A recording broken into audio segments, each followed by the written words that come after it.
We are still having a dialogue. I think this is still a very tough row to hoe, but I wanted Oregonians to see what it would look like if we had the resources to make investments and what that might look like, and that's why I'm putting out a proposal. Have you spoken with Speaker Kotek about this, and does she agree with this? I think the challenge is, as always, in terms of talking about kicker proposals, is the 20 and 40 votes. And I put this proposal out to stimulate conversation. And if we were going to move forward, ensure that the resources would be spent in a way that would benefit the entire state. And this proposal does that.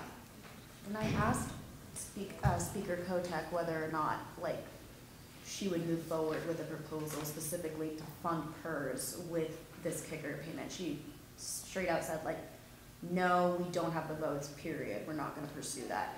Why do you think that you have a path forward and that this could be somewhat different? I think it was really important to provide a path forward that would stimulate conversation about what these investments would look like and how we would do it.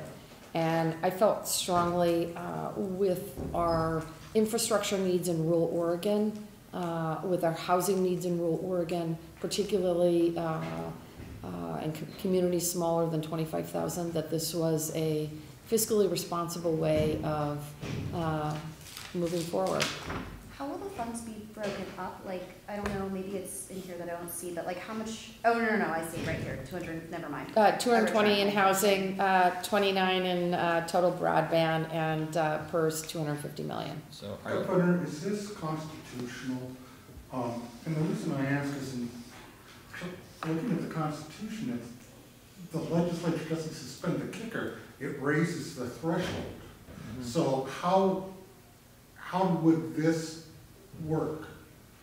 So this would be a kicker, essentially a kicker reduction and a one-time sort of suspension of the kicker.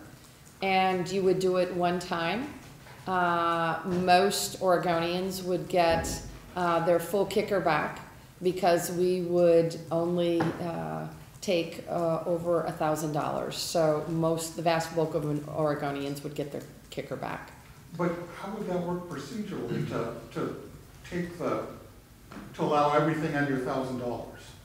I think we would craft legislation that would do that, and it would require a 2040 a super duper majority vote. Right. So because he's saying it's like typically you just rejigger the end of session ending balance. Right, and then I think this would be. We can get you some details, but it would require. We know it would require a super duper majority. I think that's the current language for the 2040, but the super duper majority vote. so And why the inclusion? Although I think I know the answer. Why the inclusion of the rural portions? Because you really focused on PERS.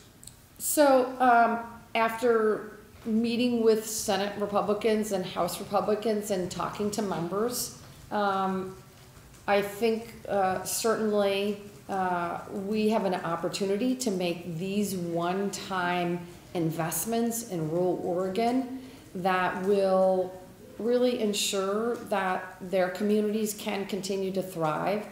And this will help ensure resilience and should the economy change. And as you are probably aware, they haven't fully recovered from the 2008-2012 recession. So this would be an effort to stimulate the economy, create jobs, and provide housing in communities across the state that are still struggling. And do you think this would make it more palatable to Republicans? As I have said all along, any kicker proposal needs to benefit the entire state, and I think this proposal does that. Can I ask, have you gotten any inkling that Republicans are open to this conversation? Because certainly many of their public-facing sentiments have been absolutely not. We have certainly had conversations. I think it depends upon what you put on the table, and I think it will stimulate the conversation. So if you're saying... Is this a tough sell? Absolutely.